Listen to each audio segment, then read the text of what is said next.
Welcome, students. Lecture 13 is here, and today we're talking about time management, study plus play balance. Ready? Let's begin. Chapter 13, The Time Maker's Mindset. Typically, individuals tend to perceive time as something that they keep running out of. However, time isn't the enemy. Time is the friend. Chapter 13 is all about shifting your perception of time, talking about time, and mastering time. From being short on time, you will move toward being in charge of time. From being reactive to developing a rhythm of life and working strategically. And from being stressed out to stewarding your time in a meaningful way. 13.1. The scarcity mindset will always have you behind. The majority of individuals follow a script that tells them there is never enough time. Individuals wake up in a state of debt, that is, always behind and always expecting to be outrun by the day ahead of them. This is known as the scarcity mindset, which creates an ever-present danger within time. Rather than making deliberate decisions, individuals make rushed decisions. Rather than producing things, they are reacting. Rather than being ahead of the day, they are following it. Scarcity is not only about scheduling, but also about identity. It makes one feel like the victim of their schedule and not the designer of their day. It makes one feel like their life is being snatched away from them second by second rather than being in their possession. And as time passes, it is not just the schedule which gets exhausted, but also one's peace. Yet the concept of time scarcity is not based on the facts of life, it is a perception. And being a perception, just like any other, it can be questioned, restructured, and changed. The problem is not about lack of time, the problem is in the way you look at it. 13.2 Abundance starts with language. The language you use for time determines how you live in time. Phrases like, "I'm busy," "I don't have enough time," or "there is too much to do," may be casual ways of communicating. But they are really mental contracts which reaffirm your belief in yourself being a victim of time, rather than its master. This means that the more you say scarcity, the more scarcity becomes part of your design. But then again, language may also be your emancipation, because when you start using phrases such as, "I decide how to use my time," "I am taking care of my priorities," and "I am making room for what is important," you move from being reactive to being proactive. You take back control of yourself. And when you do so, this is no longer an abstract notion, but something that has real impact on your life. Ample time begins with empowerment in language. Talk about how you're in control of your time, not as someone bound by it. Talk about your time being an instrument, not a burden, because your world changes once your language changes. And the more you talk about owning your time, the more you act accordingly. 13.3 Busyness is not a badge, it's a blindfold. In our performance-obsessed society, busyness is frequently considered as some kind of badge of honor. The busier you are, the more relevant you are. However, busyness does not mean that you are valuable. It only means that you are misaligned. It clouds your vision. It distracts you from what matters most. The true art of being in control of time is not in getting more done. It is in knowing what is really important. But one cannot know what is important when he is buried in constant activity. This is because the thief of busyness takes away your clarity, making you lose sight of what inspires you, your goals, and even the things you say yes to. There could be nothing more wrong than this notion that to be busy is to be admirable. Not at all. It is just an illusion. It is the busyness that keeps you from being deep, satisfied, and influential. Replace the former with the latter that will allow you to be easy, refuse things, and live a simplified life. The essence of boldness is in how you use your time. 13.4 Time abundance is created through pre-decisions. Those who enjoy time abundance do not have more hours, rather they have fewer decisions to make. It is because they have made their decisions beforehand. They have pre-decided the priorities. They have organized themselves for what needs to be done. This is how margin is created, through mastery and not through magic. The problem when you overthink things in real time is that you waste brain power that you can use for concentrating. You allow your sense of urgency to overwhelm your intentions. Pre-decisions take the stress out of this process, though. In other words, you plan what time you will write, rest, socialize, or say no beforehand. This does not mean that you lead a fixed life, rather, it is an adaptive one. Small beginnings. Choose something that you will no longer argue about each day. It can be your morning routine. It can be your main focus. It can be how you end your day. Make it automatic. Make it sacred. For every decision you make beforehand means more clarity for later. 13.5. What you prioritize creates your experience of time. Time doesn't feel fast or slow based on the clock. It feels fast or slow based on your priorities. When you spend time on what drains you, time feels scarce. When you spend time on what fills you, time feels abundant. It's not the length of your day that matters, it's the alignment of it. Are you spending time on what matters, or are you stuck in obligation, expectation, and distraction? Not only does priority have to do with tasks, it has to do with truth. What do you say that you believe in? What do you spend your time doing? The difference between the two will determine your experience of time. Bridging the gap will help you achieve peace, even in your busy schedule. Do not get this wrong. Your schedule is your life's biography. You write your biography in real time. Every time that you make a priority, you live out your biography in harmony with purpose. This is the way time gets plenty, not because you have more time, but because you fill it with being you. 13.6. Multitasking is not efficiency, it is time fracturing. A lot of people think that multitasking is something good to have. It seems to them that managing 5 tasks at once indicates productivity and speed. However, the point is that by multitasking, people fragment their focus and themselves. By doing this, one loses deepness of thoughts or work. One trades off quality for speed and, thus, ends up failing to complete tasks. Abundance of time does not mean achieving more within less time. It means giving the fullest attention to the current activity. This sort of dedication is hard to come by, and that's why it is so effective. It slows time down and restores the sense of fullness. It allows for making conscious decisions rather than reacting in a certain way. Multitasking, in contrast, wears you out, distracts you, and leaves you unsatisfied by the end of the day, even if you felt busy. Don't believe in the myth that being a multitasker is virtuous. Understand the fact that your concentration is your greatest strength and should be safeguarded at all costs. Lead your life in concentration, and it not only will be pleasant but also productive like never before. 13.7. Gratitude changes time from a threat to a gift. The sensation of time ticking away keeps you in survival mode, with your body always on high alert. But despite the fact that you are constantly running and reacting, you never get to actually stop and relax. What you need is gratitude, for it opens up the cage in which you keep yourself trapped. It allows you to calm your mind and expand your consciousness, making you aware of the fact that the present moment is supposed to be a gift, not a prison. Being thankful changes your internal tempo. You stop running after an unreachable future filled with better stuff. You start to cherish the present, the breath you are taking, the company you keep, and the privilege of being alive. This is not just about something good, it is about the whole change in yourself. You start to make better decisions. You create out of serenity rather than struggle. Gratefulness is abundance of time in practice, because it changes your internal focus from lack of time to enough time, from lack of energy to abundance of energy, from stress to being. You do not need more time to feel abundant, you need more awareness of time you are already living. And when you live this way, you act differently.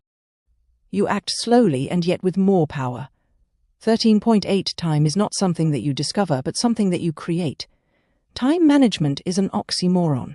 We say we need more time, but time doesn't disappear, it gets allocated. Time is not discovered, it is created.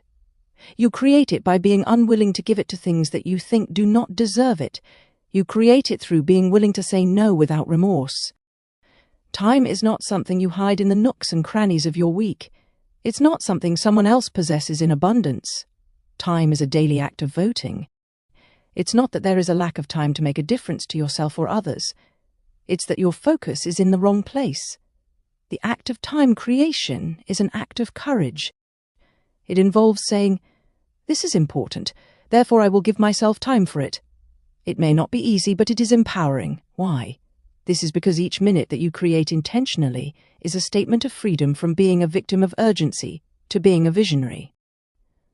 13.9 You cannot manage time unless you manage yourself. It all begins with managing yourself, because if your mind is in a mess, your time management will also be in a mess. If your energy is disorganized, so will be your schedule. No matter how much you color-code your planners, you will be living from panic to panic if your thoughts, feelings, and habits are not organized. There can be no calm day if your self-talk is destructive. There can be no long-term focus when there is so much pressure from within that weighs you down. You can't focus on what matters if you are escaping clarity, and that is why time management requires inner peace, mindset, boundaries, identity, and rhythm. Before you get organized about your schedule, you must get organized about your soul. Question yourself about what you're trying to avoid. What limiting belief is sucking the energy out of you? Where are you out of sync with who you really are? Because when you get organized about you, getting organized about time comes naturally, because then time will be on your side. 13.1 Go. You've got all the time in the world, you just have to claim it. Being time rich isn't about having your life slow down. It's about standing tall. About not letting yourself be controlled by fear, guilt, pleasing others, or distractions. Instead of looking at the week as if it's a problem for you to solve, you look at it as something you can paint upon. You don't need extra time. You need ownership. And once you make that decision, everything changes. Now, in this section, you have come to know that being time poor is an attitude, not a fact. Your words, your priorities, your habits, they all affect how you feel about time far more than any of your responsibilities ever will. Gratitude extends time. Multitasking shatters it. Clarity guards it. Pre-decisions restore it. Above all, you have power. You are the architect of your time. That is how you should start your day too. Speak as if you have authority. Organize your schedule as if you are investing in yourself. Make decisions as if you hold your most precious possession. And indeed you do. Time is not your enemy. Time is proof of your strength. Now that you've reclaimed your time, your days will be spent being faithful to your greatest commission. 13.11 Identity is what makes time possible. You don't structure your day according to your goals. You structure it according to your identity, because your time management is an outflow of who you think you are. If you think of yourself as someone who is overloaded with work, then your calendar will show it. If you think of yourself as someone who can't focus on one thing for too long, then your days will show it. However, once you start thinking, I am someone who respects time, everything changes. You start acting differently, deciding differently, prioritizing differently. Time making goes beyond a strategy, it's an entire change in identity. It means ceasing to be the reactive person and becoming the creator of your own experience. Time making involves not having to apologize for your priorities. You will no longer give your time away from a sense of guilt. You begin treating your space like it's sacred because, for a time maker, it is. So the question you must ask yourself is, who am I becoming through my time practices? And who must I become in order to practice time like a builder, a leader, and one who leaves a legacy? This is your roadmap, because when you change your identity, your time practices will change as well. 13.12 Your first hour is important since it dictates the rest of your day. The first hour of your day is not only the first hour, but also your platform for starting off your day. This hour will dictate how you pace yourself for the rest of the day. If you let distractions consume your first hour, you will not lose only 1 hour, but also the entire focus of your day. But by taking charge of your first hour, you will be in control of your day. It is not the time makers who wake up, they rise. They start their day with grounding practices, rather than with reacting to notifications on their devices. The first hour of the day is treated by time makers as if it is a holy hour. They write down their reflections, they meditate and practice mindful breathing. They prepare themselves mentally for what comes ahead of them. Being perfectly organized isn't necessary for you. All you need to do is organize yourself safely. Just 20 minutes of conscious intention will create hours of peace, since the first choice ripples outwards and the first intention expands. And if your first hour is about vision, then everything else will follow from it. 13.13 Build time containers. Freedom resides within the box. Contradictory though it may seem, box-like boundaries do not restrict your freedom, they give birth to it. Freedom is the result of impossibility. The fact that anything and everything is always possible prevents things from getting done. However, by creating containers in which you focus on one thing at a time, you will do more than boost your efficiency, you will also establish stability within yourself. For time makers, life is structured through rhythm, it is not reactive. Rather than simply allowing their lives to happen according to whatever happens, they structure their life so that they are always mindful of what is important. A time to write, a time to plan, a time for people, and a time to rest. This is not about limiting yourself, but rather setting boundaries around yourself. With no containers, everything is urgent, everything demands your attention, everything makes you think that you're wasting your time, but with containers you get to say, this thing has a place. That ability to focus without guilt, that freedom is not a privilege, it is leadership. And so don't be afraid of constraints. They are not the end of freedom. They are the beginning of momentum. 13.14 Give fewer yeses so you can keep your yeses meaningful. Each yes you give sends ripples out into the world. It affects your energy. It affects your time. It affects your future availability. When you give yeses too easily, you begin writing checks that you won't be able to cash. This is how fine people become burnt out. This is how dreamers become diluted. They overextend themselves and do not follow through, not out of bad intentions, but out of bad boundaries. No is not about saying no to others, but protecting yourself. No is not about being selfish, but strategizing. No is not about being impolite, but responsible. Each time you say no to something which doesn't fit into your plan, you are actually saying yes to something else which does fit in with your plan. When you say less yeses, the few you say hold everything you have inside you. Yes means something once again. Speak it deliberately, speak it reflectively, own it totally, because if yes is holy, then time will be holy as well. 13.15 Make recovery part of your rhythm. The best individuals aren't necessarily the ones who work the hardest, they are the ones who recover the most deeply. Because recovery is not a reward, it is a necessity. The brain can't continue producing without replenishing. Energy cannot remain high without rhythm. It is impossible for you to operate in creative mode at all times of the day. Time creators understand this, and therefore plan their recovery in advance. Recovery is not a sign of weakness. Recovery is a sign of wisdom. Recovery is the component that allows you to maintain clarity, ensures that your strategy is well aligned, and that you have access to your emotional energy. You do not have to take a vacation to recover from anything. Designed recovery is what is needed. Lunch break without your phone, 10-minute walk after hard work, and so on. Say hello to saying farewell to glorification of grind. Welcome recovery, because otherwise you are just surviving off of tomorrow's energy. But if you live your day with breathing room in it, then peak performance is a regular thing for you. 13.16 Simplicity is an advantage, not a retreat. Being complicated wastes time. Any unnecessary steps, confusion in procedures, and imprecise priorities mean that time has been wasted. Yet, most people wrongly assume that more means more efficient, meaning that the more complicated the system is, the smarter it is. Time makers realize that simplicity is a tactical move, not because they are lazy, but because they want to cut out what is unnecessary. With simple systems, the mind is liberated, decisions get made quickly, tasks get done cleanly, execution is reliable. This is not about minimalism for looks, it's about efficiency for longevity. The simpler the time structures, the more often you will use them, and repetition is how mastery is formed. Take a look at your week. What are the sources of friction? What are the areas where you overcomplicate things that should rather be simplified? Each area of confusion is a leak, and each simplification saves energy. Thus, it's time for you to strip things down, to focus everything up, to make winning simple. Remember, simplicity does not equal shallowness, it equals sustainability. 13.17 Your calendar reveals a lot about what you stand for. What would a person see when he or she sees your calendar? Would they see the things that reflect your values or just your duties and obligations? Would they see blank spaces where you can think and create? With your family members? Or would they see a mess of other people's tasks and ideas?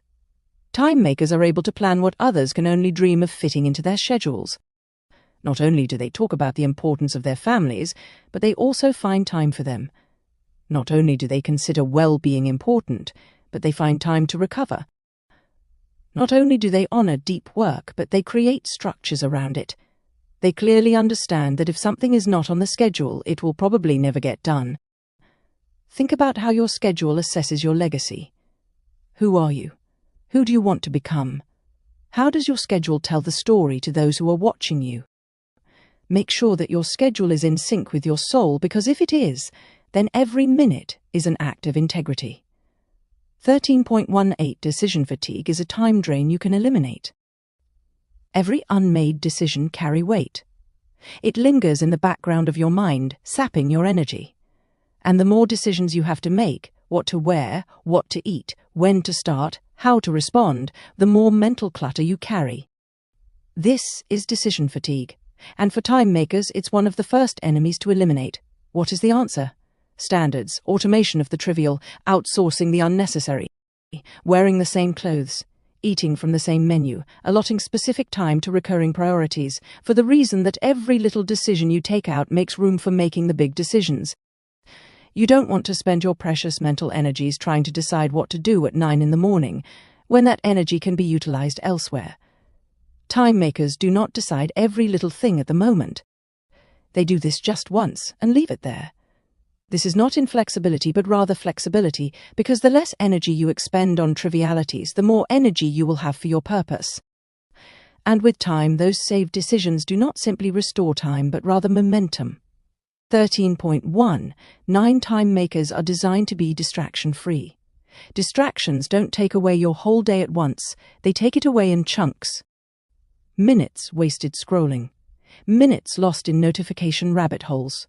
Work repeatedly disrupted until you're just too tired for any kind of deep work. But here's the thing, distractions are not a technological issue, they are a design issue, and time makers design themselves to avoid distractions. It does not take self-control, it involves setting up the surroundings, it silences the notifications. It integrates all the means of communication. It closes all the tabs. It cleans up the space of work. It installs apps that prevent distractions. It creates rituals to spark up focus. This is because they know that clarity is not a characteristic, but a product of preparation. You don't need to despise distraction in order to overcome it.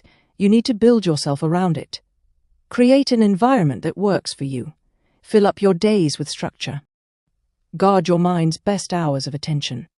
Because your attention is your greatest form of currency, once it's spent, you're not going to be able to get it back. And time makers know that better than anyone else. 13.20 Time makers don't just track time, they learn from it. Most people track time to squeeze in more tasks. But time makers track time to gain insight. They don't just want to know what they did, they want to understand why they did it, how it felt, and what it cost. They study their rhythms. They analyze their fatigue. They learn from their flow states and their crashes, because time isn't just something to use, it's something to learn from. Do you want to evolve? Begin by measuring the way in which you really use your time in the course of a week. Not only the way that you use your time, but also the degree to which you were engaged in the process, and how well your actions aligned with your personal objectives. You will notice things that you did not before. You will see what is draining your energy. You will discover what feeds you, what exhausts you, and what should simply be excised from your routine. This is how time makers develop, not by force, rather by contemplation, not by self-punishment, rather by self-awareness, and then they make small changes. And in the end, by making small changes, they make big changes, because awareness leads to intention, and intention turns time into an instrument of control. 13.21 You lead the world by leading your hours. You don't need a massive platform to make an impact. You don't need a best-selling book or a billion-dollar company. You need ownership over your hours, because how you lead your time is how you lead your life. And when others see someone who is grounded, clear, present, and aligned, they're drawn in. Not because you have answers, but because your life reflects wholeness. Those who make time do so in their own lives before leading others. They don't just talk about discipline, they practice it. They don't just write about boundaries, they keep them. They don't just dream about peace, they plan it. And their consistency draws people in. They inspire others to see that clarity can be found. Intentions can be achieved. Time does not have to be a war zone, it can be a map for self-development. Time management should be done with enthusiasm, since it's not only about managing time, it's about setting an example. It's not only about managing time, it's about making an imprint. It's not only about managing time, it's about building a legacy 1 hour at a time, one aligned hour at a time. That is no small thing, that is true leadership. 13.22 summary: you don't just manage time, you multiply it. Time makers are not normal people, they come from another pattern. They don't respond to the clock, they redeem it. They don't live in deficit mode, they create in abundance mode. And they don't try to fit more into their days, they live each day like it's holy ground. Because it is. And in this last section, you've discovered that time-making is not a strategy but a lifestyle and legacy. You've realized that your identity informs your behavior. Your boundaries are your freedom. Saying no yields more significant outcomes. Recovery is strategic. Simplicity is scalable. Your schedule mirrors your core beliefs. Distraction can be engineered out. Feedback is what helps performance. And leadership is an hour at a time, when no one is looking but everything is being created. So stop managing your time and start making more of it. By having a purpose, by having principles, by having the perspective of a time creator, someone who not only survives each day but creates the future with it. This is who you have become. This is who you are. Rather than flinch. It is these small choices that will determine your tempo, your performance, and your character's environment. And once you have achieved mastery in the moments of your life, you achieve something much more powerful than efficiency. You achieve congruence. How to master the moments of your life. Start by respecting the moment. Don't dismiss it. Don't waste it. Don't surrender it to distraction and procrastination. Value it as if it were the cornerstone for something sacred, because it is. When you master the moments of your life doesn't happen to you, you make it happen, with clarity, conviction, and creativity. Great job, everyone! Today we learn the secret: balance. Plan your study time, enjoy your playtime, and don't waste either. Small habits today equal to big success tomorrow. Thanks for being here and paying attention. Have a productive day.